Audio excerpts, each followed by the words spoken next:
even during the difficult periods of the Roman occupation of Palestine, the Romans, for the most part, did not interfere with the internal structure of Jewish ethics.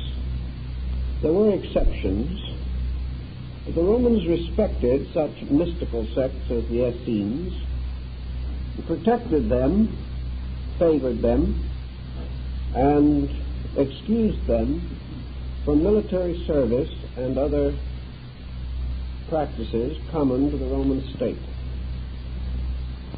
In North Africa, the Romans tolerated the Gnostics and the Neoplatonists and the Neo-Pythagoreans.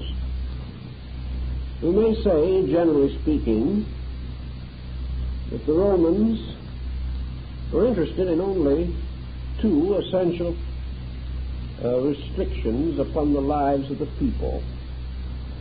The first, that the private citizen keep out of politics, and second, that he paid his taxes. With these two decisions in his favor, he had a great deal of personal freedom. After the fall, however, of the Roman Empire, conditions became rapidly worse on the level of scholarship. Obviously, the circumstances contributing to the decline and fall of Rome filled the region and time with chaos. There was very little opportunity for the advancement of any positive cultural system.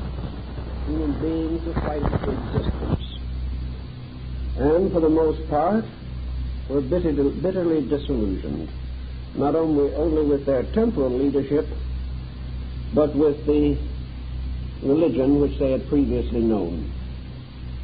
Out of this general chaos arose the beginnings of the Holy Roman Empire. Christendom became, in time, the dominating religious force of the Mediterranean area. At this time also, Christendom, which had gone through a very difficult time, began to sense the possibility not only of spiritual but temporal leadership in European affairs. As a result, gradually the ante-Nicene fathers, who were mostly apologists, gave way to the post-Nicene followers and fathers, who were mostly militant exponents of their doctrines. This meant that the remnants of the old philosophic empire lost all possibility of survival in Europe, at least for the present.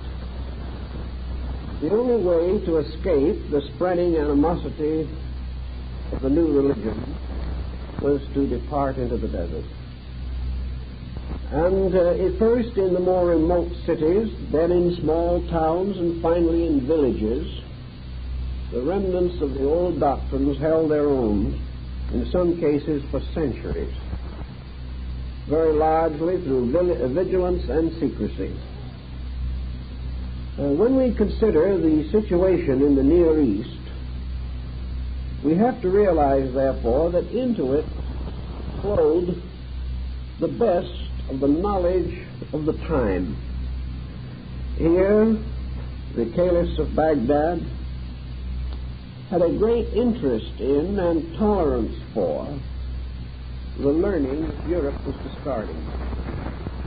They welcomed the mathematicians and the post-Pythagoreans into their fraternity of learning.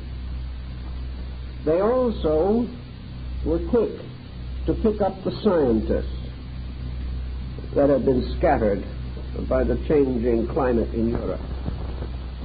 They had a great affinity for the poets, for literature, and for the old wisdom of the Greeks and the Egyptians and the Persians and many other peoples. Also into this same, at first we might call it a hodgepodge of factors, a number of Christian groups also took refuge.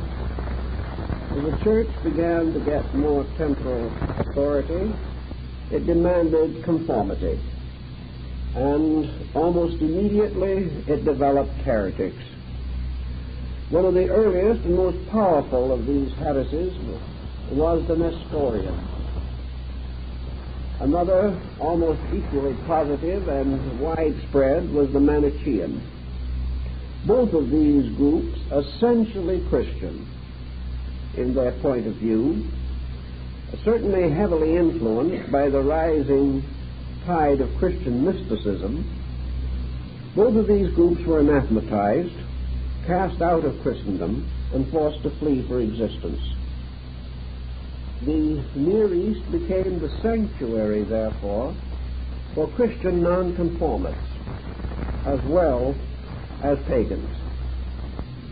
The Christian nonconformists had quite a problem on their hands in many instances. They traveled very far to escape some form of intolerance. The Nestorians took refuge in China. It is also known that Jewish mystical sects were forced to flee. And in the course of the early centuries, under both Christian and later Muslim persecution, we know they reached China, India, Tibet. And according to an account which I recently heard, they even reached Japan at the beginning of the Christian era. In any event, there was a scattering of learning. There was a diaspora which included not only one sect or one group, but many different lines of belief. We learn also from contemporary records in Arabia at that time that the problem of who was right in religion gained almost the importance that we face today in trying to decide whether Johnson is better than Goldwater. The problem of religion was on the lips of every man in Damascus, in Baghdad, in Basra, and other centers where these religious groups mingled in such strange confusion. Caravan drivers were talking about the Holy Trinity. Merchants were arguing about the Immaculate Conception. And individuals whom you might regard as little better than tradesmen were attempting the quadrature of the circle and the triangulation of the right angle, or the trisection of the right angle. Astronomy, mathematics, medicine, optics. These suddenly became the concerns and interests of common so-called proletarian groups. The Near East was aflame with inquiry, with intellectual curiosity on almost every conceivable subject. And always there were exiles, heretics, individuals who had escaped, maybe only with their lives, leaving all their worldly goods behind, who were willing to open schools on the steps of mosques or in some oasis in the desert and teach these hungry people all that they had brought with them from the lost culture of the Mediterranean. This was a very interesting time, a very important period in the structure of Near Eastern mystical tradition. Underneath practically every system that escaped into the desert, there were mystical factors. The Greek rites, the great ceremonial initiations of the Dionysian and Eleusinian rites were represented in the Near East. The deeper mysteries of Kabbalism found root there. Some of the best Kabbalists produced were among the Arabs. Alchemy found a footing. Magic, all kinds of seership, abstract speculations about the structure of the universe, astronomy, and all these phases of learning, anatomy, physiology, biology, medicine. were developing very rapidly among the Arabs and the Persians. It is interesting to realize this because it was the departure of practically all learning from Europe that led to the terrible misfortune that we call the Dark Ages. And it was not until this same learning, by devious route, finally came back to Europe through the Moorish universities of Spain that this dark veil upon the minds of men was finally lifted again. Aristotle and Plato reached medieval Europe by way of Arabia, not by a direct descent through Greece and Rome. When this new learning appeared, incidentally, in Europe, it found a rather rapid acceptance. By this time, centuries had passed. The Dark Ages had frightened man, had filled the European with a strange uneasiness and distrust. He had already felt the terrible weight of superstition upon him. He had gone through these awful experiences of fear, the belief in the end of the world, the parades and processions of penitents marching about Europe, leaving their bodies on every roadside.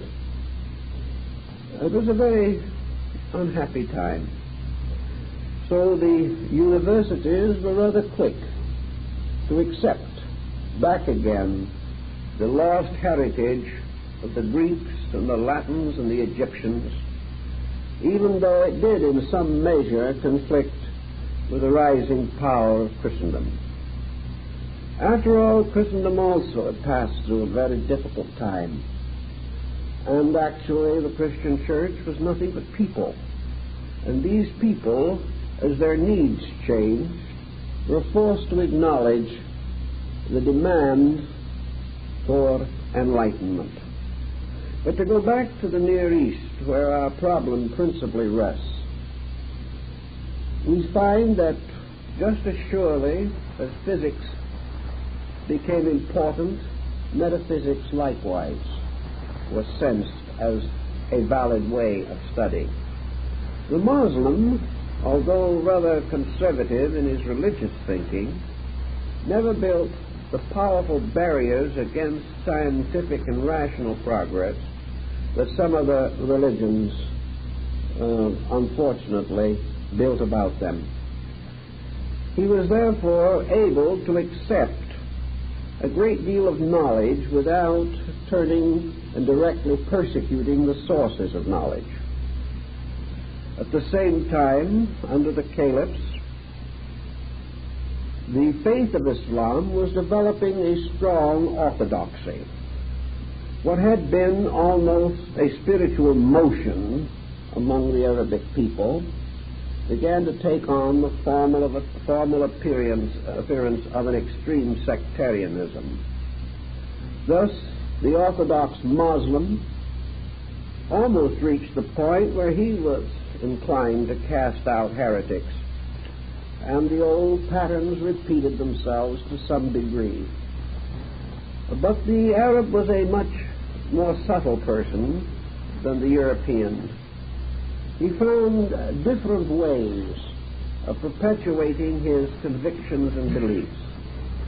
A mysticism did arise in Christianity, and this mysticism ultimately became completely accepted as long as it was within the structure of the church.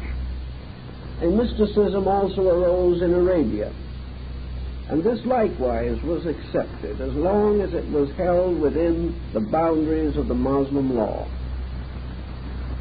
Also, by nature of his peculiar emotionalism, the Near Easterner had a great love for the pomp and circumstance of mystical ritual and for the strange nocturnal assemblies of saints and sages.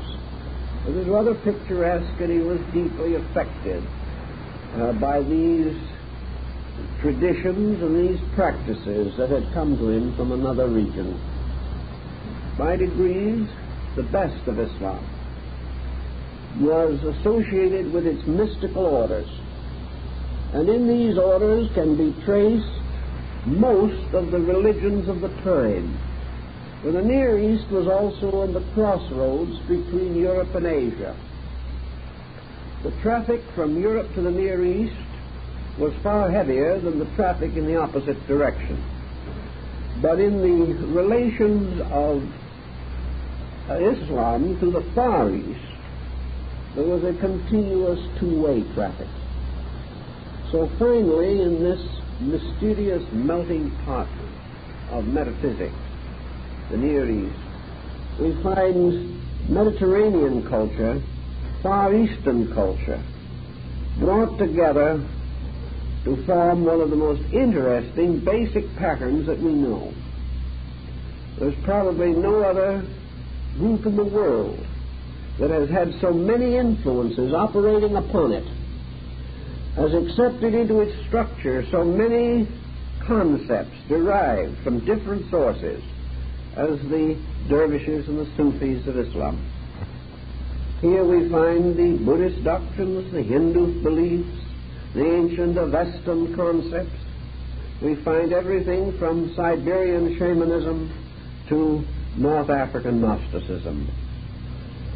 One of the interesting points, it seems, is that all of these different borrowings, when lumped and heaped together, should prove compatible. This, I think, the Arabs were rather quick to notice. They suddenly realized that while the outer bodies of sects were constantly warring, the deeper parts of the doctrines were in conformity. Each contributed something to the general advancement of man's insight.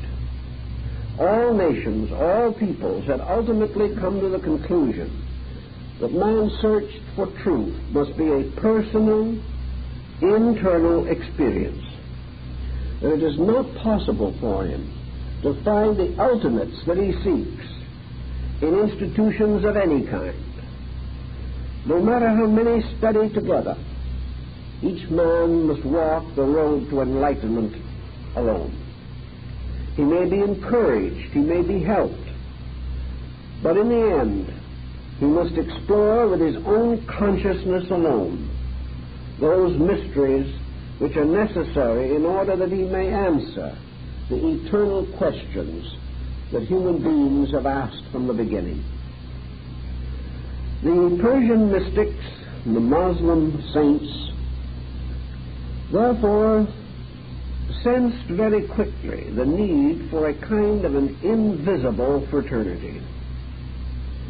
They perhaps gained part of this very concept itself from some of the secret groups of the Near East that had preceded them, or the Mediterranean, especially perhaps the Pythagorean school, whose scattered adepts still had some kind of contact with each other. Out of all of this came a very loosely organized fraternity, a fraternity of persons, many of whom never actually met each other bodily, but were in some kind of internal communion. Part of the Sufi doctrine is extremely reminiscent of Taoism and Zen. It is a perpetuation without oral instruction. It was the belief that men had certain intuitive powers, that they could extend their consciousness to a union, that without speaking, men might commune with the saints, and the saints, though not visible, could bestow their benedictions and their instructions upon men. The saints of Islam are very much like the Rishi of India or the Arhats of Buddhism, strange, mysterious beings whose long shadow returned to Europe in the form of the alchemical adepts, those who possessed the secrets of secrets and wandered unknown along the roads of Europe, visiting one town after another, bestowing their blessings and their insight upon the honest chemists they met along the way. Alchemy was flourishing, not only in Arabia, but in China and in India. All these old mystical psychological systems were operating in the vast area which we call the deserts of Arabia, Yemen, and the Nejd. The mere fact that Islam had achieved a certain orthodoxy only perhaps added to this mystical importance. Even in the Quran, and certainly in the apocryphal writings of Islam, there is much to suggest that Muhammad himself was not only a mystic, but was in communication with other mystics. That perhaps even he belonged to this elusive order of semi-human, semi-divine teachers who corresponded to the great Mahatma and yogis of India. So we have the gradual growth of an invisible empire. No one questioned its existence. No one perhaps quite knew where it was. Everyone believed in it and defended it, but could not swear that a member had ever been seen, or anything distinct or definite was actually known about these green-robed teachers who could materialize and dematerialize at will, like the mysterious alchemical adepts of Korea and China. But there was this belief in an invisible empire of the enlightened. To this empire belonged the great axis of the dervish order himself. He could never be seen by mortals except at the feast of Ramadan, when he was seated for a few moments upon the roof of the Kaaba at Mecca.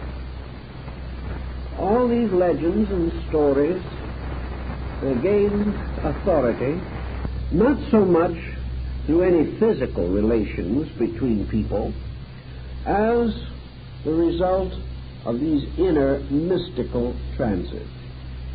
Mysticism opened up the inner life of the Muslim, giving him new keys with which to interpret the secrets of the Quran, a new wonder for the mysterious night journey of the Prophet Muhammad through the gates of the 7 parts of the universe into the presence of the eternal God. All these matters were constantly considered. They were meditated upon by the pious and by those who were seeking to understand the mysterious universal key to all knowledge, the concept of which they had inherited from Egypt, Greece, and Rome. In the midst of this, we can point out the personality of Omar Khayyam. He flourished in the 12th century. We like to think of him sometimes as Omar the tent maker. Perhaps he was better known in his own time as Omar the astronomer and the poet. We do not know a great deal about him as a person. We do know that as a young man he met the mysterious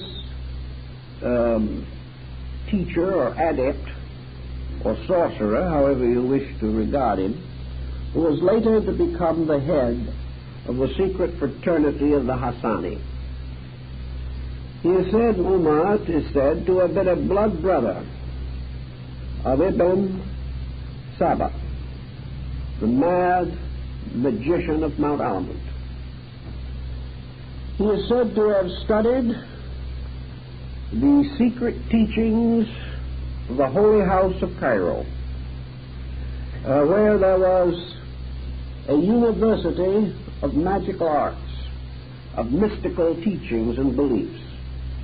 Here disciples, seated on the marble pavement of a Muslim mosque, were reading Aristotle and Plato and studying the abstract musical theories of Pythagoras, and all under the broad banner of Islam, and all dedicated to the advancement of the religion of the prophet. Omar left behind him a considerable mass of poetry. The part we are most familiar with is called the Rubaiyat.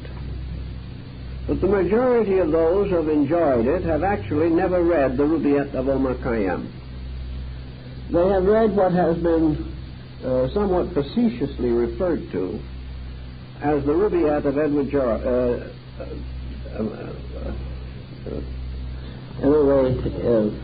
Fitzgerald's interpretation.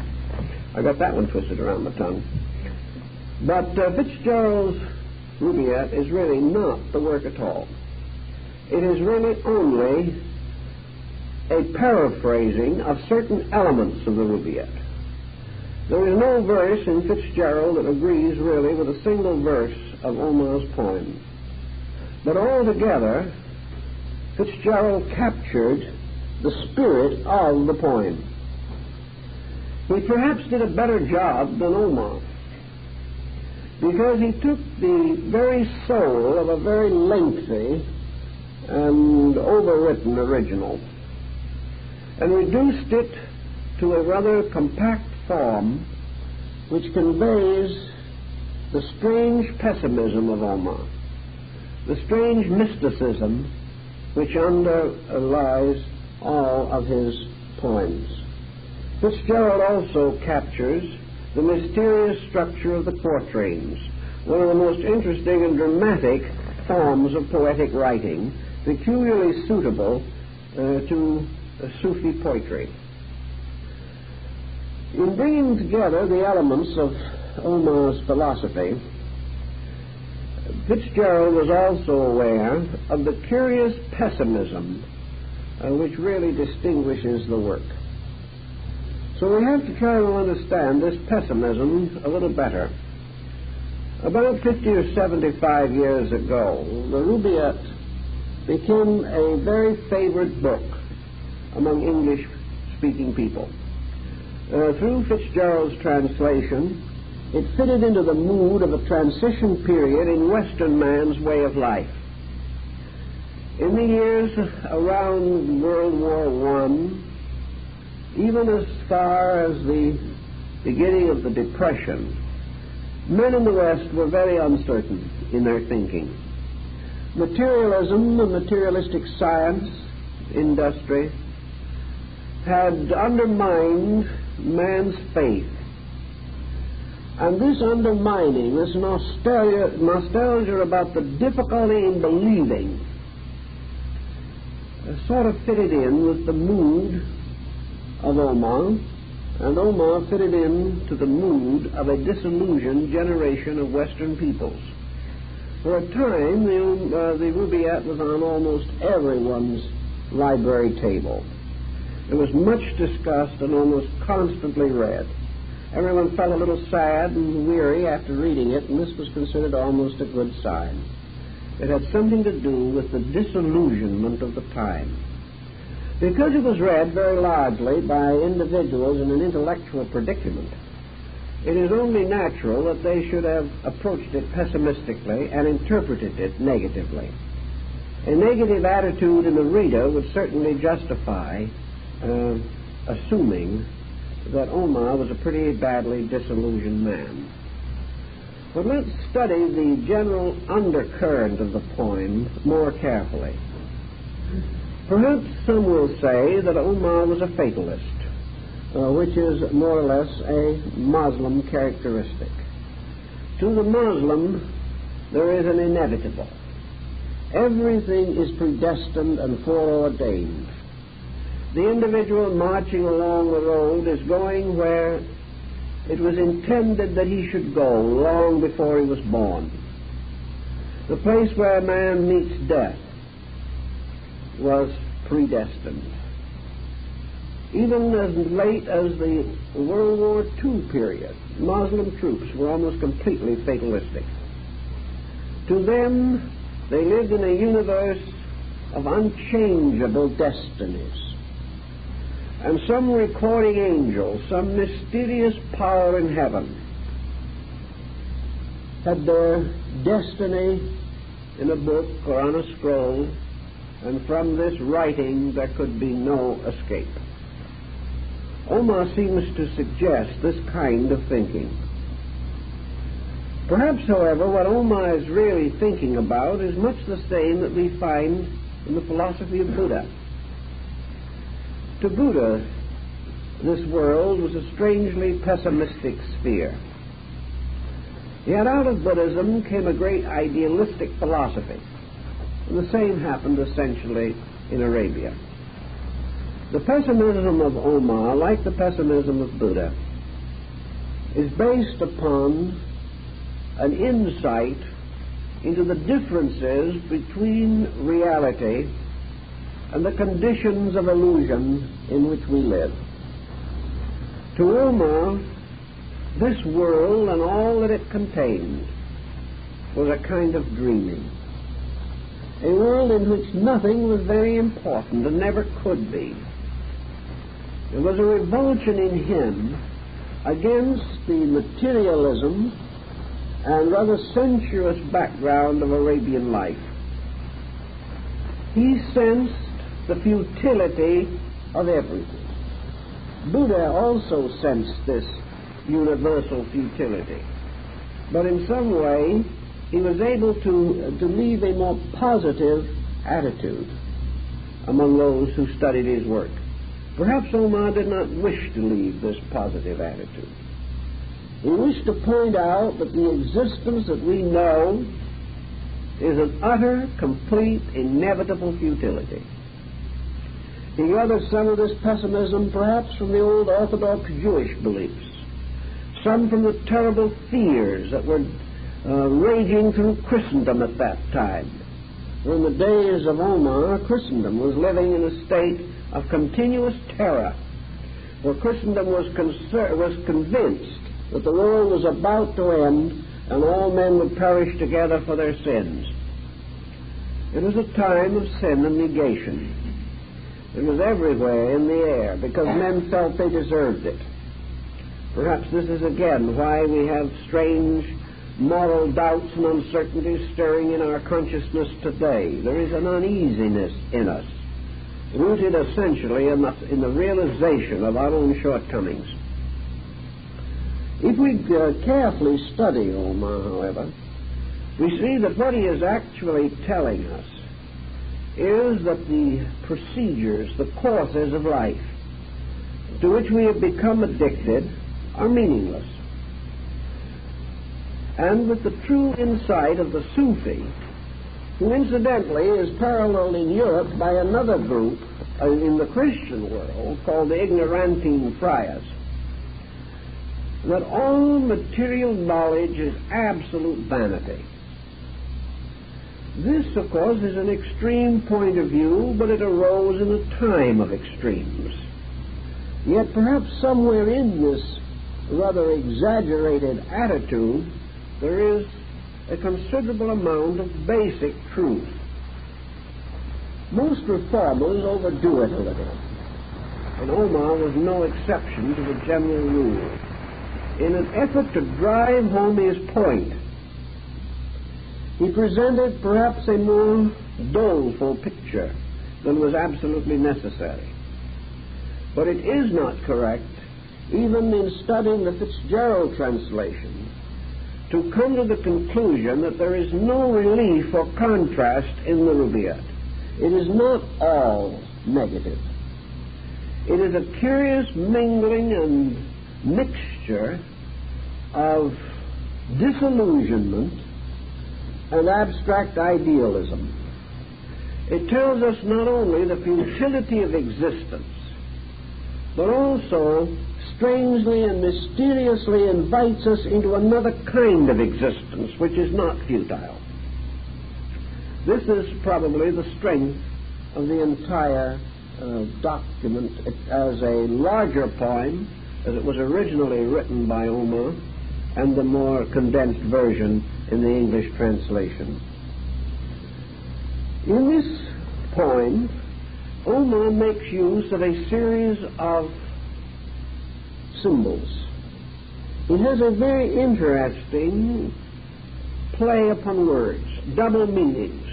He did not invent these double meanings, but they were current in the mystical literature of his time, and we find them arising again in Europe when the troubadours, bringing back Islamic mysticism, gave us the cycle of the Grail legends, and later the great structure that Wagner was to use in the preparation of his Parsifal and Lohengrin.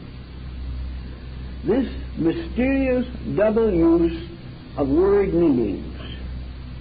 And if we study the Rubaiyat, we shall understand that actually it is an invitation to a mystical experience.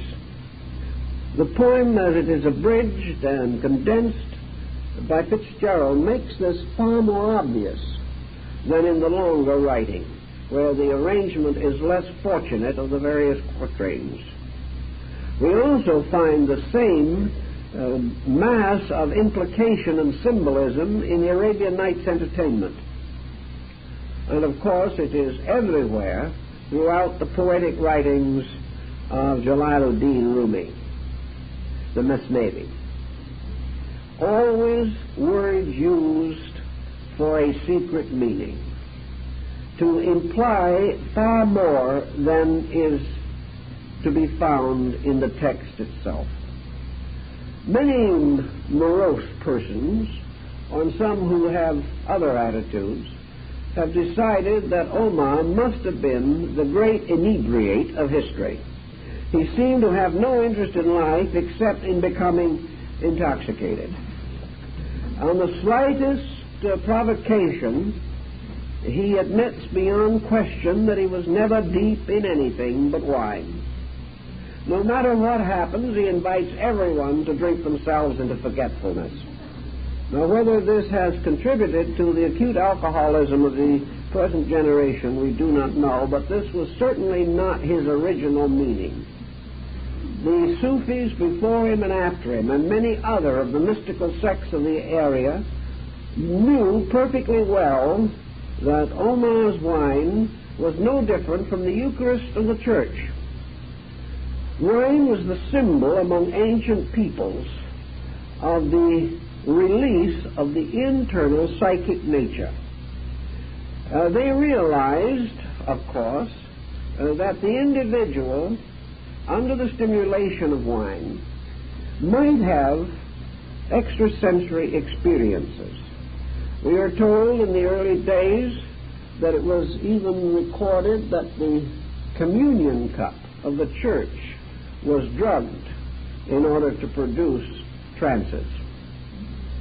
Well, however we want to feel about that, the main point is, as we mentioned last week, that Omar's wine is the wine of ecstasy. It is the mystical experience. It is the transformation of life by a strange enthusiasm or in-godness. The mystic picked up into ecstasy is drunk with God. And even some of the most prosaic saints of Christendom have admitted the parallel, namely that it was almost as though they had actually been carried into ecstasy by the communion cup itself. Consequently, Omar points out through all of his apparently alcoholic reverie that what he really is trying to tell us is that when living conditions, world affairs, problems arise, we cannot really solve them by our fears, by our worries, by our rationalizations, by any of these processes with which we are commonly familiar. The only way, according to the Rubaiyat, finally, to dissolve all problems is to fall in love with God. In the moment of emergency, to suddenly align oneself with the eternal, to sense one's inner life picked up by a supreme adoration for the divine power and a complete admiration for the wonders of the universe.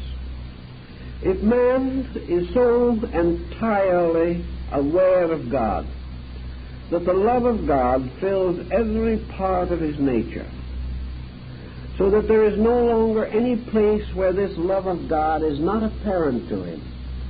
He must at the same time be aware of this divine presence, not only in the friend but in the foe, not only in the mysteries of life but in the mysteries of death, that everything that exists within the ecstasy of God, atoms dancing in the sunbeam, every bit of life moving, like even the electrons forever vibrating on their little polar axes, everything alive with the presence of God. To know this, to be picked up by it, to lose oneself completely in it, is to be called one of the God-intoxicated saints. We know that this is not very different in essence and substance from the mystical experiences observed in the life of Sri Ramakrishna, the great Vedantic saint. It is said that he passed into a state of ecstasy so easily that all of a sudden a great and beautiful expression came over his face, and he lost consciousness in the tremendous internal experience of the immediate presence of the Divine Mother. This losing oneself, becoming completely powerless in the grasp of the infinite, this type of thing has always been close to the Eastern soul, whether it was the soul of Lao Tzu or Buddha or the Vedantic saints or Patanjali. Whoever wrote of these things in the East writes of this strange experience in which the individual suddenly ceases to have any ordinary function as we know it, suddenly loses himself in a condition in which he is utterly incapable of self-control because he is God-controlled. He has no longer any desire to be a self, to have his own attitudes or his own convictions. He wishes only to be that. He wishes only to be united with the spirit of infinite life itself. Looking out into the universe, he does not see it as a place of planets and elements. He does not think of it in terms of space conquest. Rather, to him, the universe is suddenly transformed into the embracing power of infinite love. Everything is transformed into love rather than into wisdom.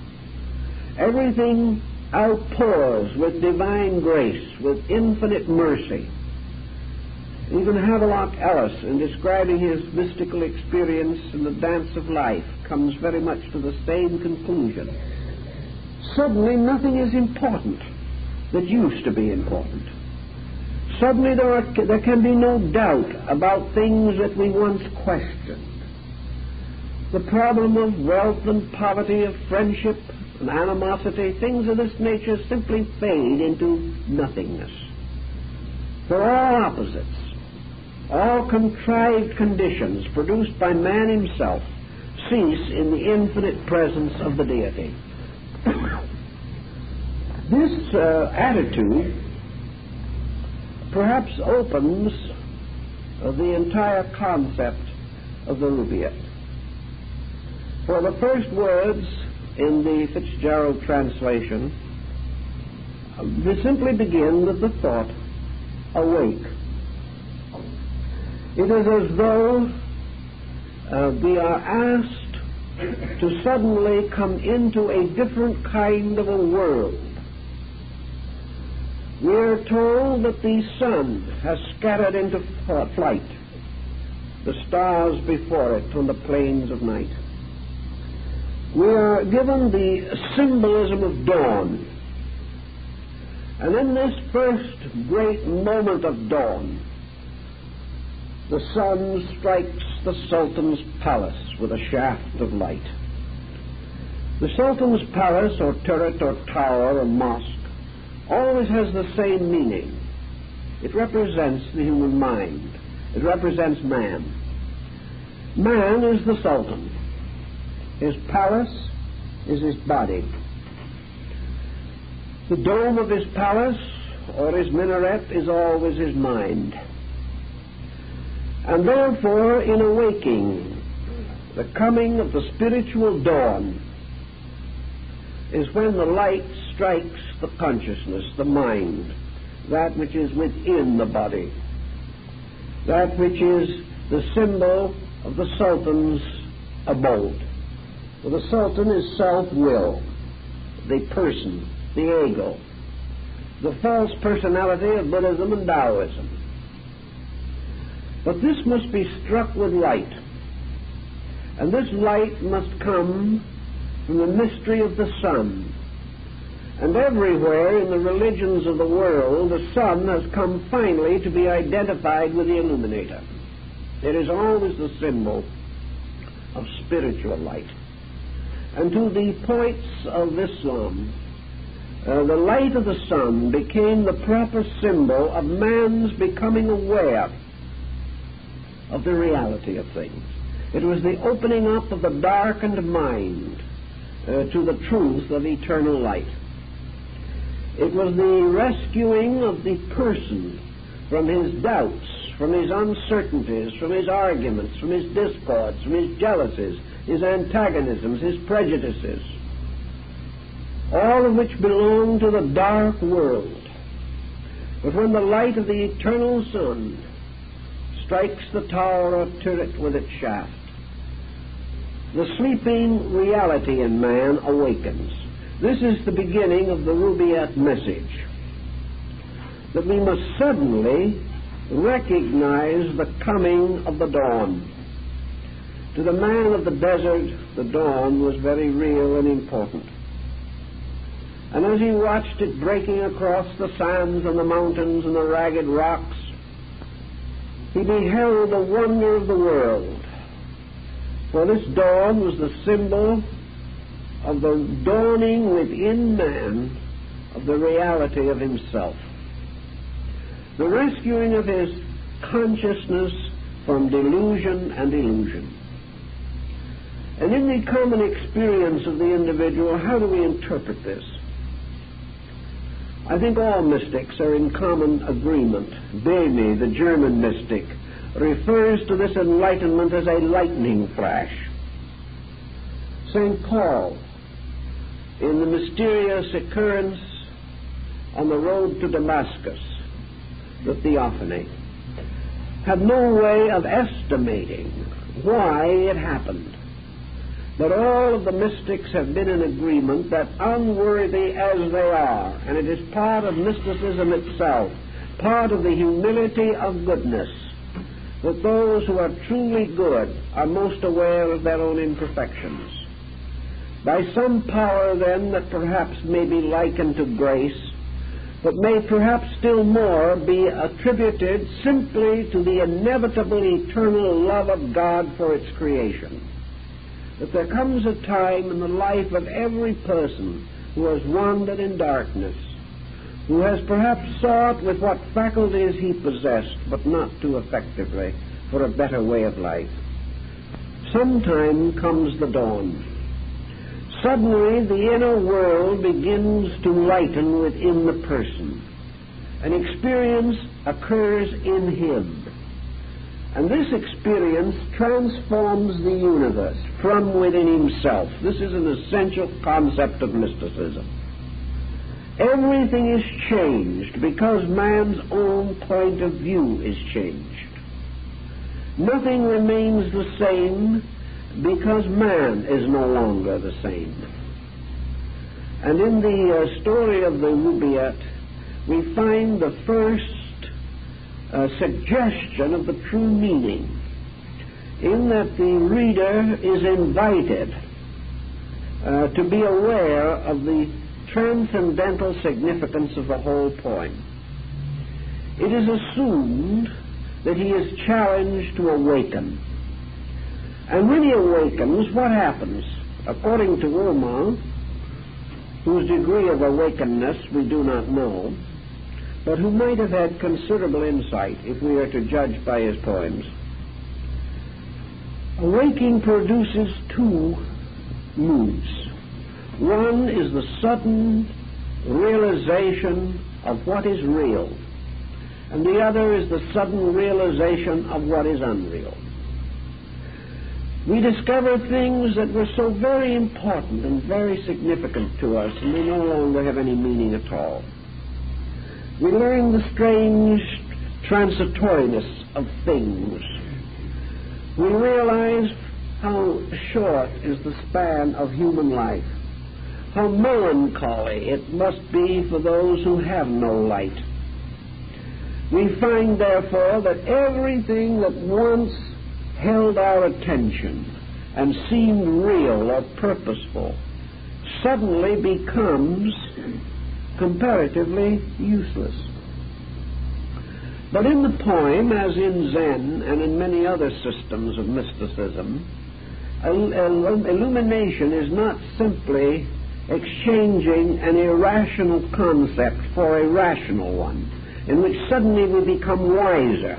This is not the essential concept in mysticism as it was understood in the Near East. We therefore do not start out on a new kind of life with a new polarization. We do not take on the world again with greater insight and continue to struggle with all the old problems, simply approaching them a little more wisely. This was not the mystic point of view. This is the philosophical approach, and for many it is the best road. But this is not Omar's concept. To Omar, when the individual gives up the old way, there is nothing left except the beloved. There is no longer any real reason to do things any better than we did them before, because they have no meaning anyway. What difference does it make whether we please our neighbor or we do not please our neighbor, if both ourselves and our neighbor will vanish away? This does not mean that we should be indifferent of others, far from it. It does not mean, therefore, that we should settle down to a calculated indifference to the requirements of other people.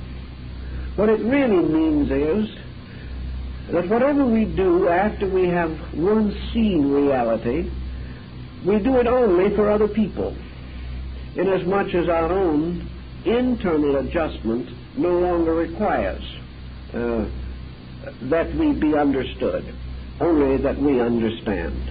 This is the beginning of the Bodhisattva doctrine of the Mahayana Buddhist. The Bodhisattva is simply the individual who by evolution has reached the point where the world is no longer meaningful to him. He stands at the threshold of the Parinirvana. He can go on to the infinite. But it is the obligation or vow of the Bodhisattva that he will not go on to the infinite rest as long as suffering remains in the world. So he turns back to help this suffering, not because the world can do anything for him or to him, but because there is so much that he can do for the world. He can never be captured again in any illusion. He can never be held fast in any false doctrine. But he is capable, through the quietude of inner insight, to make a certain contribution to the evolution of the universe around him. This again is the Sufi point of view. Once the illumination comes, man no longer needs the world, but it still may be that the world needs him. But whatever he does with the full realization that he is not captured, he is not involved, he is not entwined in this complicated situation. He serves only one principle, and that is the principle of infinite good itself. It is not necessary for him to make any further compromise in his own character. Thus he is in this world, but not of it. He wanders along the road, but he is far away. Even though, however, he be far away, he is always near. because he has become more and more like the love of God, which surpasseth understanding.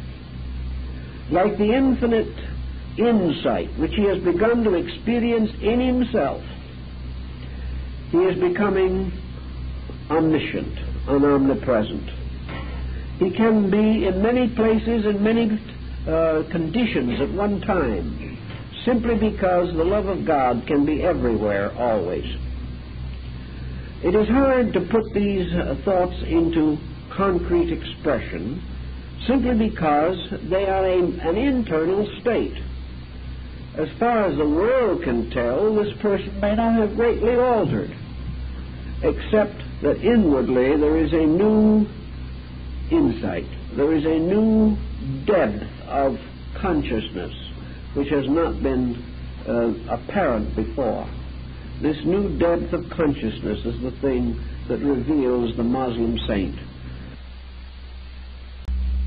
It's the mystic and all that he stands for. Now, in the same concept of the Rubaiyat, therefore, the assembly of the mystics is a tavern. We find that the Last Supper of Jesus was in an inn, and in the East, the inn and the tavern are the same. And in the early lines of the Rubaiyat, we find the use of the term temple and tavern interchanged in a single quatrain. We are assured, for example, that there is no reason why the drowsy worshippers should wait outside the tavern when the temple is set within. This is a rather interesting point, for the tavern actually signifies only the place where these brethren gather for the mystery of the spiritual Eucharist. The tavern is in larger terms, the world. For the world is the great temple. The world is the great place of experience.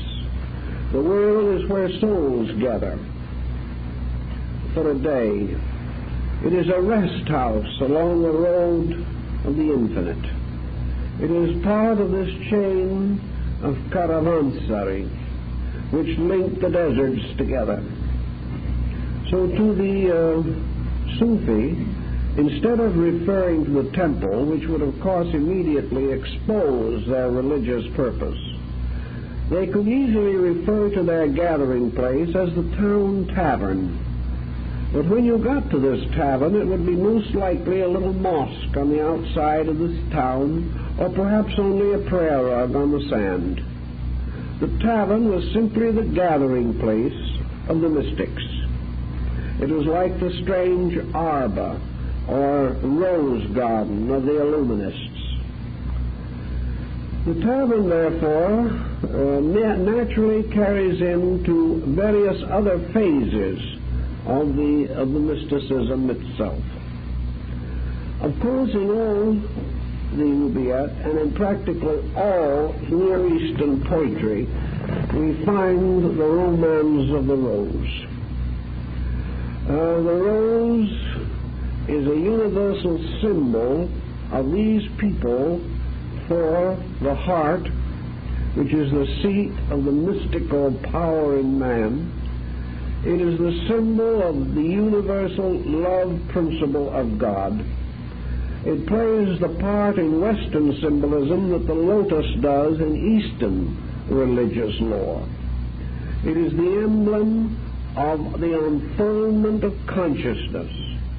And there is no doubt at all, even from the manifestos, that it was the mysterious rose of Damascus that later brought to Europe the concept of the rose of the rosy cross. The rose goes back to biblical symbolism also, in the two great mysteries of love and regeneration, as set forth in the story of the Rose of Sharon and the Lily of the Field. These were the two great symbols. The symbols of man's purification and unfoldment through love, and his resurrection through faith. Thus we still have the use of the Easter lily as the symbol of the fulfillment of the promise of resurrection. And resurrection to the Sufi was simply the release of the love of God in his own heart, by which God came into life again in him as an eternal power. In the Rubaiyat we also find the references to the rose. And by symbolism we know that the Muslims in their Orthodox poetry and in their Orthodox symbolism use the rose as a symbol of human love. Thus it would be especially appropriate that the mystics should use the same symbol, but should transform it from the mysterious rose of mortality that must die to the eternal immortal rose of Dante's Paradiso, upon the petals of which stood the great array of the hierarchs of heaven. So Dante's rose, the rose of the troubadour, the mysterious rose of Attis in the ancient Greek legend, the rose symbolized in the alchemical transformations, all these grow on a single stem. And the Sufi realized this and came to the simple conclusion that as the rose in alchemy signifies the great transforming agent, so the rose, as the experience of God, is the great Redeemer, the great transforming agent which changes the whole nature and life of every created thing. If we want to get a little closer to how interesting a way this symbolism was projected into various things, we can refer to one of the best known quatrains in the Rubaiyat, where we hear the words, "A book of verse underneath the bough, a jug of wine, a loaf of bread, and thou beside me singing in the wilderness. Our wilderness is paradise enow." Now take the thought of this a little bit. Of course, the book of verse is the Masnavi, the great scriptural book of the mystics. It is the realization or belief that they had that poetry is the divine language. They did not have this as a unique attitude. Others have held the same. But to them, the book of verse symbolized much more than the Quran, although it could include it. It represented the mysterious love poems of the lovers of God. Now, when we have the book of verse underneath the bough, we come into a term which is well known in Europe, but we haven't thought about it. The term under the bough simply means secrecy. It has been used this way in countless literary works. It is the symbol of something not publicly or generally known. It has to do with a secret meeting, a clandestine meeting of some kind, or a thing hidden. We also use the term under the rose for the same usage. You'll find some very interesting studies of this if you go into early language books. So what we are really saying is the sacred book secretly studied or known and carried into the secret assembly of the wise. The jug of wine, of course, is the Eucharist. The loaf of bread is the rest of the Eucharistic ritual, the bread and the wine. Then we have the next thought, thou. This has to be capitalized. The moment you do this, you understand its meaning. Thou, in this case, is again a play upon an old Gnostic concept in which the infinite presence of deity is embodied in the person of the Virgin Sophia, the beloved of the world, which in turn is taken from the canticles of the song which is Solomon's. So we have here the secret scripture, or the mystical scripture, the hidden place of assembly, the ritual of the Eucharist, and the mysterious power of God singing in the wilderness. And truly, under such conditions, the wilderness is paradise now. The paradise is merely the paradisio, or the lifting up of consciousness into the internal life. The whole symbolism is derived from some very interesting double meanings. And when we begin to understand these double meanings, we are no longer so concerned over the pessimism, materiality, and sensuousness of old Omar. We begin to find out something of what he really meant. Now, the dervishes also were a mystical sect of the time, but the dervishes, like most mystical organizations, were also sharply divided within themselves. The true dervish, the follower of Jalaluddin Rumi, was a saintly scholar. But there were other dervishes that went into the marketplaces and stood before the mosques, and some were called the howling dervish, because they just simply stood all day long and shrieked and howled and groaned their misfortunes to high heaven. Others were called the whirling dervishes, because they spent their time dancing a strange circular dance, which was supposed to symbolize the motion of the spheres. And if they could whirl their own bodies into perfect union with universal motion, they would become one with eternity. It was their concept of things.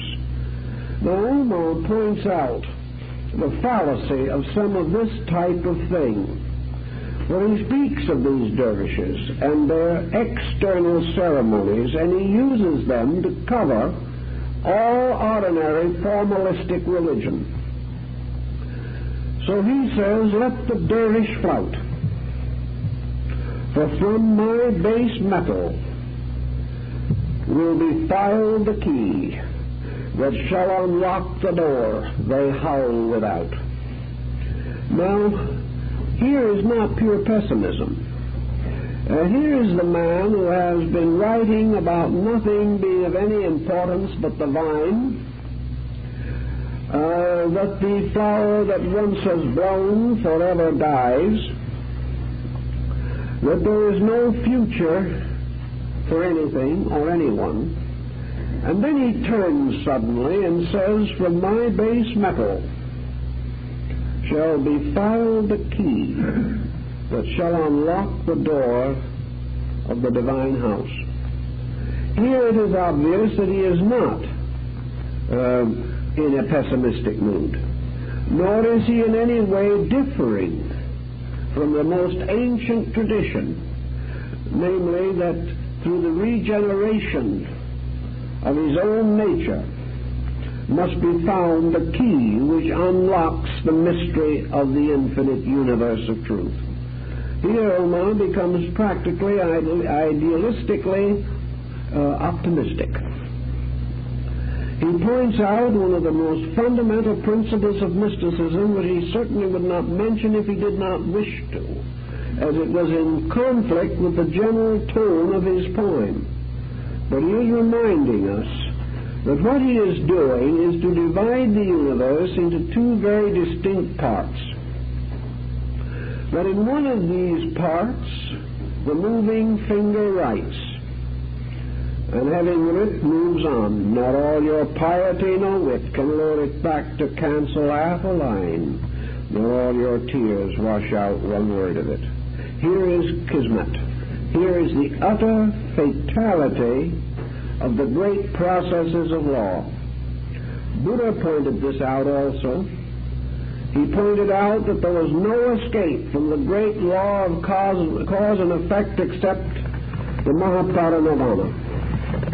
There was no way in which the individual could escape from the infinite patterns of existence until he suspended existence within himself, until he was able to identify himself completely with the causeless and nameless reality at the root of existence.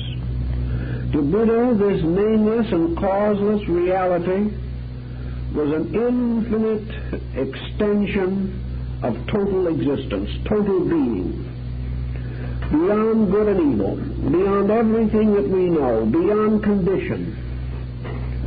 The Muslim, taking the same general attitude, saw in this beyondness a union with an infinitely benevolent existence. That this power that was beyond all condition was a power that man could experience by a supreme effort of his own consciousness. And that this experience carried him above and beyond the moving finger and the chessboard. But in some way he had to transcend all these things. For man without this enlightenment, there is no relief from this emergency except the false oblivion which he suggests by the wine.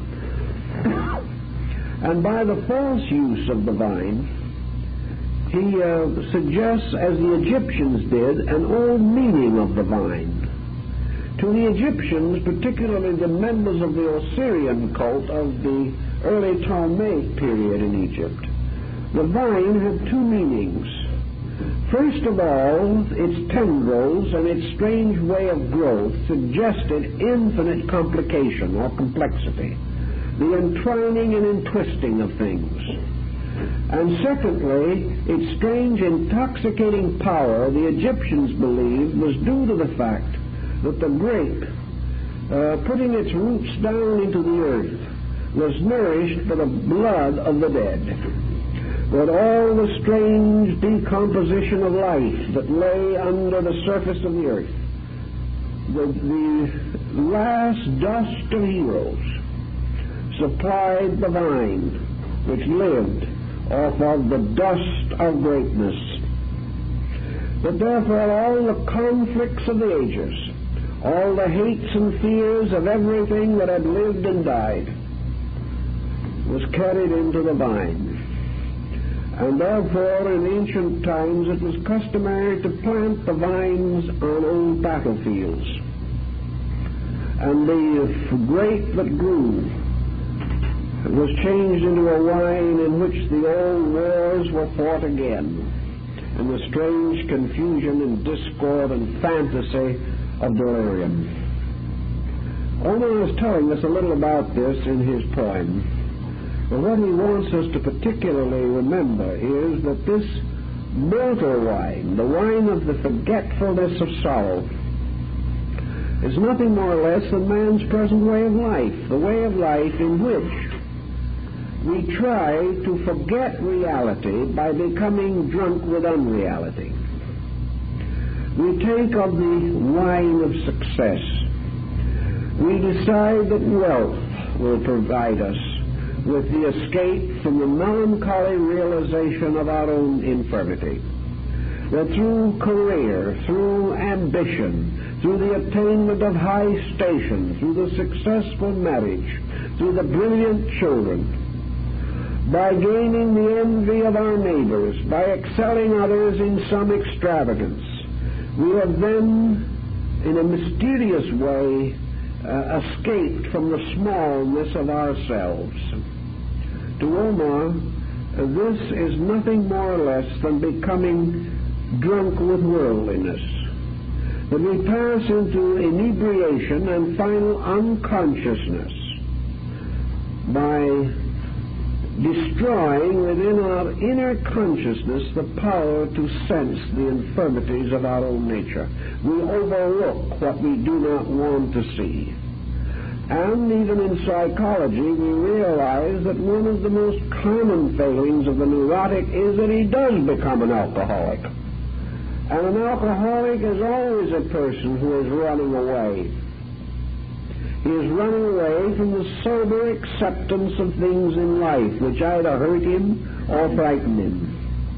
He is running away from a smallness in himself which he does not wish to conquer, but which he wishes to forget. So the mortal wine, the wine of the earth, is a wine of forgetfulness. It is a wine which brought with it the bacchantic fury of the Greeks and the Dionysian orgies of the Romans. It was the complete concept of the individual attempting by the total gratification of his senses to forget that there is no actual gratification possible. But no matter how we avoid the implications, no matter how we struggle with the problems, the individual can never escape from the smallness of himself. He can never escape from the limitations imposed by nature upon his own existence unless he is able, by seeking within himself, to find the metal from which the key of his salvation shall be cut or made. So Omar divides this alcoholism, so to say, into two kinds. One which has to do with the wine of forgetfulness. Man's trying to forget that he is little. And the wine of remembrance, which is man's internal, sudden realization of the presence of God. And perhaps in the highest phase of the Sufi mystics, man suddenly overwhelmed by the realization that he is one with God, that he is united to God by an experience of consciousness. So one is the kind of exaltation which is accompanied by a terrible hangover the next day, and the other is this other kind of exaltation, which is accompanied by eternal union with truth. Omar uses the vine in both these senses, as is proper according to the philosophy of most Eastern peoples, that every outside negative, formal, physical thing is but the shadow of an eternal truth hidden within it. The whole universe, therefore, becomes the symbol of this transformation within man. The uncertainty, the strange longings, the endless motion of mortal life is also represented in the Rubaiyat by the ocean. The ancient seas in their sable raiments. And this ocean, therefore, which is forever singing its sad song, the great hollow roar of the sea. This is life itself, the strange pageantries of existence, with this great confusion singing its sad dirge to its master. Omar gets quite nostalgic over this type of thinking, but it all has to do with the strange forlornness of the soul that is divided from God. It is the strange sadness of that which goes to sleep in the earth and is not born again, simply because it believes this, that it has not found the secret of its own everlastingness. And here I believe Islam borrowed a great deal from the later Egyptian religion, which was one of the first to indicate the importance of the individual achieving a consciousness during life in order that he might carry a different level of psychic integration into the after-death state.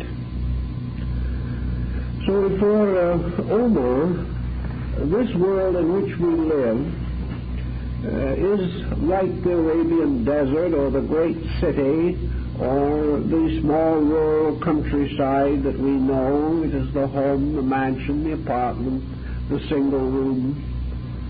Whatever we want to call it, this world is divided only by a mysterious focus of consciousness from a vast experience which man can always reach if he wants to.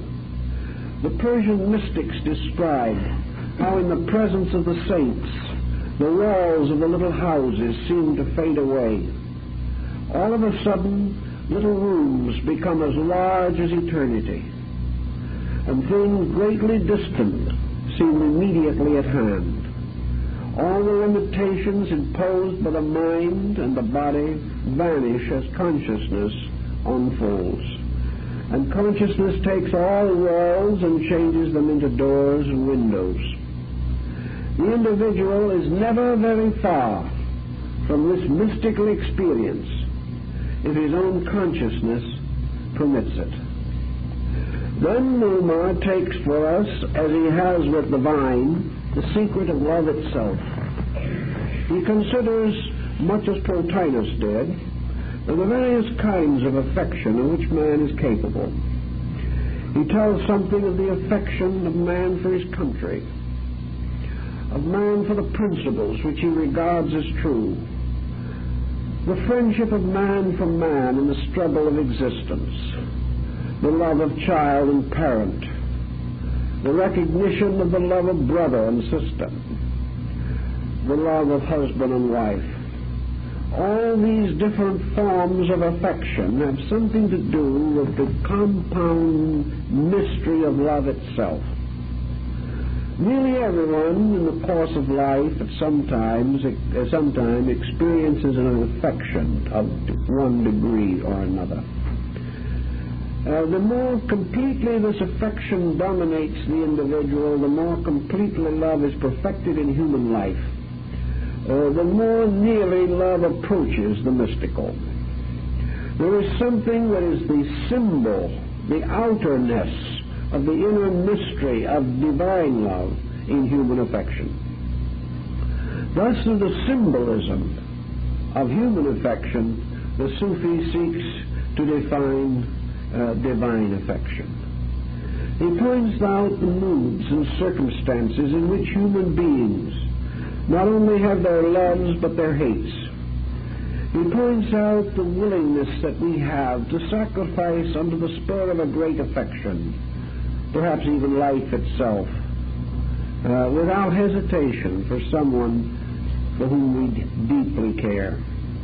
This unselfish surrendering of self also finds itself again in the song which is Solomon's, where in the end Solomon, after passing through the three stages of his song, finally comes to the ultimate conclusion: I am my beloved's.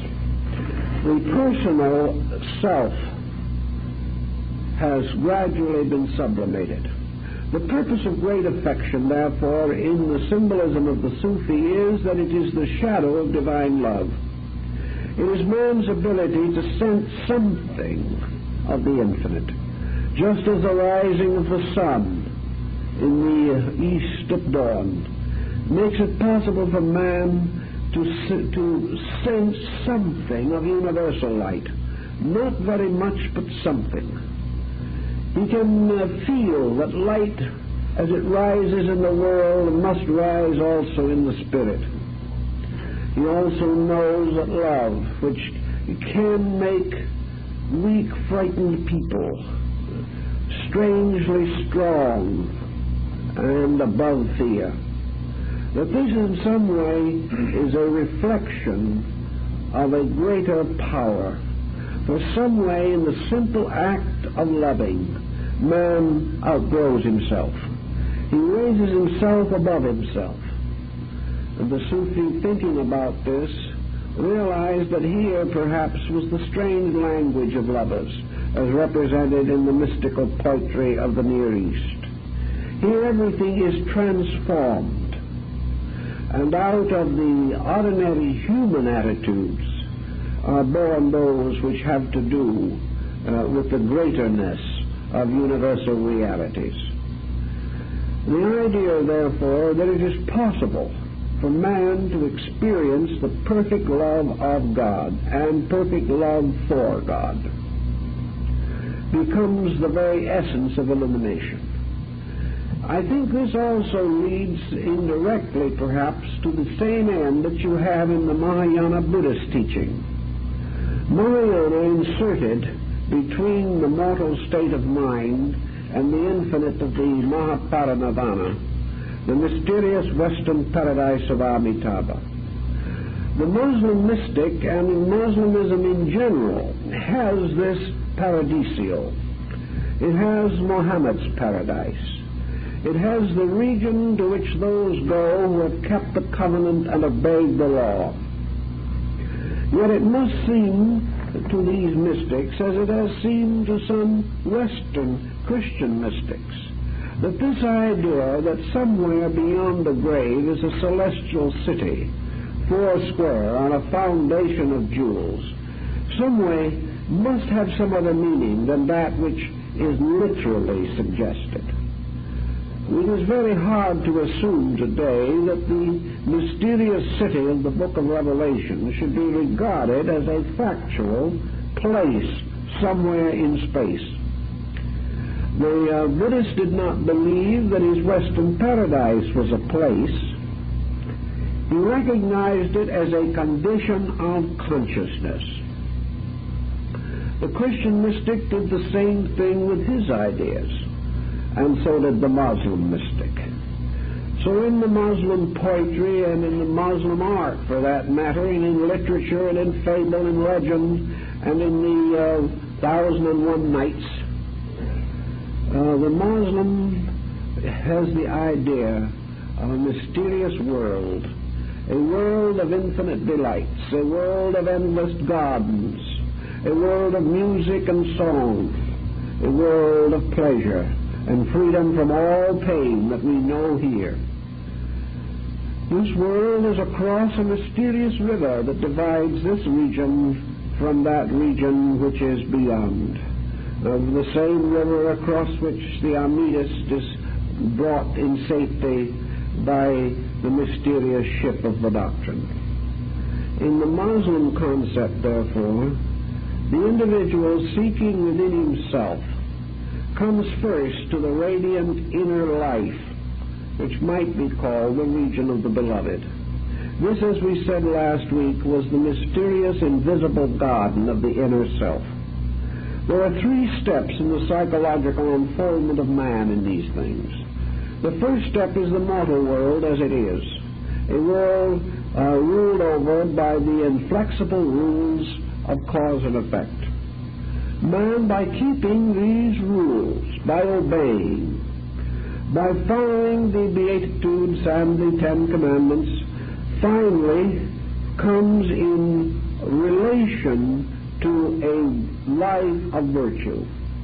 He feels that he has lived well, that he has lived beautifully, that he has lived nobly.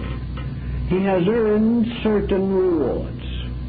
And according to the old mystical tradition, this means that his own inner consciousness, what we would term his subconscious nature, his inner nature, where today all the demons and ghosts of the subconscious are said to reside, that in this inner life of himself, his inner temple, the sanctuary of his soul, his own good deeds build a beautiful region in which he can dwell. The invisible paradisio is therefore an inner life free from stress. It is a subconscious in which there is no pain, in which there is no doubt, there are no intensities causing us to be unhappy or unpleasant. That the individual sitting down quietly and moving into his own internal finds there peace and beauty, and finds constructive interests and high dedications and noble sentiments. For this person in this state, the ordinary emanations with which we find persons endowed, are no longer active. Because there is no inharmony within, there will be no harshness of speech. There will be no negative thoughts, no criticism, no condemnation of others. The individual, because his own inner life is right, will be like the mysterious Sir Galahad of the Grail cycle. He had the strength of many because his heart was pure. And this pureness of heart is the pure land. And the person who lives in it is also not only enjoying the achievements of inward integrity, but because he has these, he is living outwardly in harmony with the laws. The person who has found the beauty of Sukravati's golden shore is no longer setting up bad karma here by his action.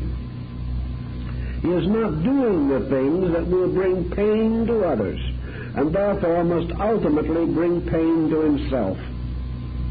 Living harmlessly in the light of truth, in the great radiance of Amitabha's blessed presence, the individual, having achieved the integration of his inner life, lives at peace with his God and at peace with all men.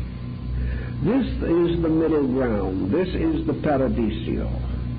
Here the individual goes into his inner garden, and instead of finding there fears and doubts and prejudices, he finds truly that he is in a garden filled with magnificent, if phantom, flowers. He finds here the little fenced enclosure where the unicorn lives. He finds also here the secrets of the tamings of all beasts. He finds ever music in the air. Nothing seems to grow old and nothing seems to die. Everything is beautiful in this mirage world of peace. If he is a very pious person and has great dedication to devotional things, he may observe within this inner garden a little mosque or shrine, and here he will worship in the peace of his own inner life, for he has created this mosque or this shrine with his own insight. And because he has built it according to the law, the ancient holy ones in their green robes and their turbans coiled for the pilgrimage to Mecca will meet him there, and they will converse in the quietness of the garden. This garden is almost another form of the Adinic idea. The garden that was man's before he fell into intellect, before he began the conspiring for worldliness which has dominated his efforts for ages. And to the mystic, in this garden he also comes to meet his beloved, whom he finds walking in the garden as a marvelous, radiant, symbolic figure. And like the troubadour, he composes songs to the beauty of his beloved. And to his beloved he offers his life and his worldly goods, anything that he has. He desires nothing but the presence of this object of his eternal desire. And so he lives loving God, finding in the action of selfless adoration perhaps the highest of all religious worship. But this is not the end. The time must come when the individual must go on to the full mystery of the universe. Not only must he realize that he is in this spiritual state of grace, but he must go on like the yogi of India to the final complete loss of his own existence in the object of his desire, which is God. So finally he outgrows the garden also.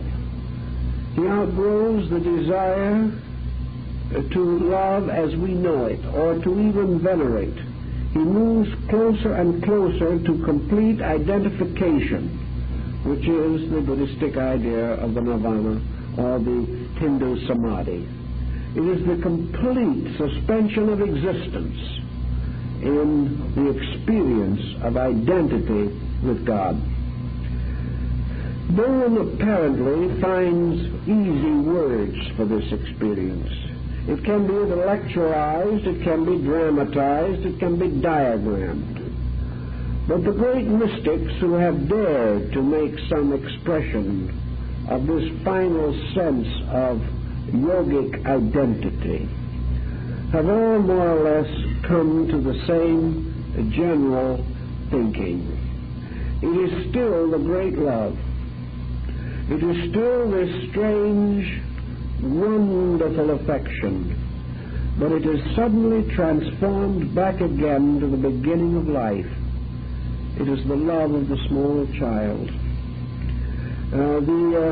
The mystic experiences again the strange, perhaps unreasonable love of the child for parent, a strange trust, a love that is not built upon experience which has already been strangely left behind, a love which is more that of a very small child going to sleep in its mother's arms. It is all absolute simplicity again. All the rationale of it, all the great mysteries of rounds and races, all these things have faded away. The individual senses the mysterious experience of this utter and complete security that comes from complete identification with the object of the world's desire, which is truth, love, reality, God. So in the great samadhi, emotion again passes through another sublimation. We see something of this sublimation even in the common affairs of people. Great emotions are apt to be intensely expressed, but in moments of great grief we are silent. In moments of great joy we may weep. In moments in which the very depths of ourselves is touched by some tremendous experience, in these moments we can only be as the Sufi is, completely silent. There is something that is simply beyond expression, that transcends any instrument by which we can interpret it. And this is what the Sufi is reaching out to try to define, try to understand. This absolute silence, which is the fullness of all feeling. This transcendence of the ability to express, but to instead be completely enfolded in the experience, absorbed in it, one with it. This, I think, corresponds to the Vedantic Samadhi. In this, the beloved is no longer adored and worshipped. The individual no longer offers, as the knight-errant did, to defend the blessed damosel in distress. There is no longer the chivalry, the giving up of life for another. There is more than this. There is the giving up of existence in God. The return of the individual to some kind of mysterious sleep in space, going to sleep forever in the arms of the beloved.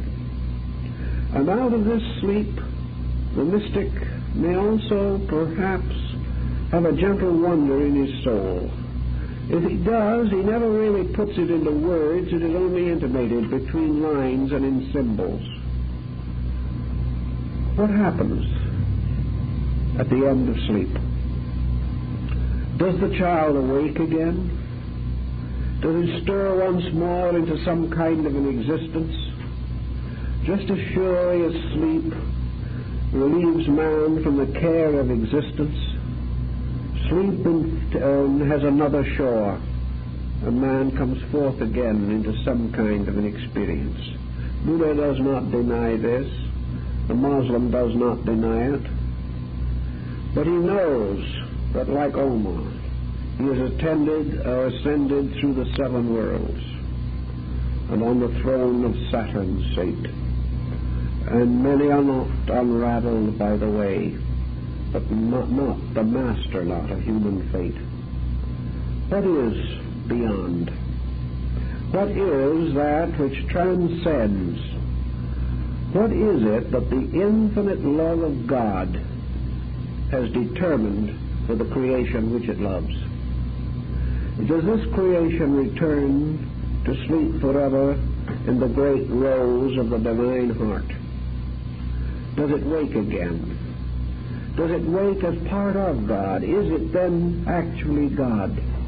Does it go to sleep as man and awake as divinity? Even the mystic, the Sufi, is not sure. He is not strong enough to answer this question. But I think in the mysterious teaching of it all, the Sufi assumes the possibility that there is a kind of consciousness which we might term God consciousness, which as mortals we know nothing about.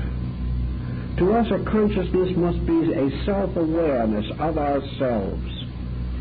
And through this self-awareness, the awareness of other things. But supposing there is an entirely different way of being conscious. Suppose in returning to the source of all consciousness, which is the divine, that we suddenly discover that there are other dimensions of existence, that there may be something beyond consciousness that we know. Perhaps there is something that permeates everything. Perhaps this divine love that enfolds all the world is really some kind of a region, some kind of a level of existence which we can reach, and then our own love will mingle with that of the infinite. Perhaps there is a way or a time or a condition in space where man himself can actually experience infinite love and find in this experience infinite life turning back to him. Perhaps somewhere other things will seek man as man has sought God. It is very abstract and very difficult. We do not know. But somewhere in the entire Sufi mystery of things, the whole universe is transmuted or transformed into levels of love and insight. In order to start this mysterious journey, we must some way begin to substitute the simple fact of honest love for practically every other emotion that we use. For all emotions, finally, are either forms of love, or they are opposites or destroyers of love. So in the Sufi mysteries and in these systems of thought, we ascend continuously by a series of experiences. And perhaps the same thought is found in the Gospels, where it is asked, if you cannot love your brother whom you have seen, how can you love your Father in heaven whom you have not seen? Love, therefore, begins by the loving of that which is in need immediately. And in the very process of serving another, of forgetting self in the love of another being, in the forgetting of self-interest in the service of another being, the end of criticism and the defense of that other being, instead of seeking forever what is wrong in people, beginning to experience what is right in them because God is in them, and that has to be right. Little by little, we can experience the beginning of a universal emotion. For it is love itself which must civilize mankind and bind up all the wounds of human antagonisms. It is love itself that seems to sing in the forest. It is love whose voice is heard in the flowing of the brook. Somewhere, some way, when man first unselfishly loves, he has his first true experience of God. The Sufi knew this, knew it with all his heart and soul. He knew that the loveless life is the strange, forlorn existence which man seeks to drown out with the mind. The first experience of the willingness of the person to sacrifice his own opinions to preserve the faith of his fellow man, to put the good of another truly and honestly above his own, the happiness of another above his own. To do this because in his heart he has awakened the sense that it is far better, far more wonderful in the soul itself to be dedicated to the happiness of another. In this way, we experience a strange growth, a growth of sacrifice, which makes us strong, a growth of giving, which makes us like God. But Diogenes pointed out that the reason that men are men is because they must receive, and gods are gods because they always give. Out of this, we begin to see a universe in which the unfoldment of our own honorable affection becomes the great path of evolution. I think this is really the inner meaning, the great psychic significance of the Persian poets, and this is what, in substance, I have gained from the examination of Omar.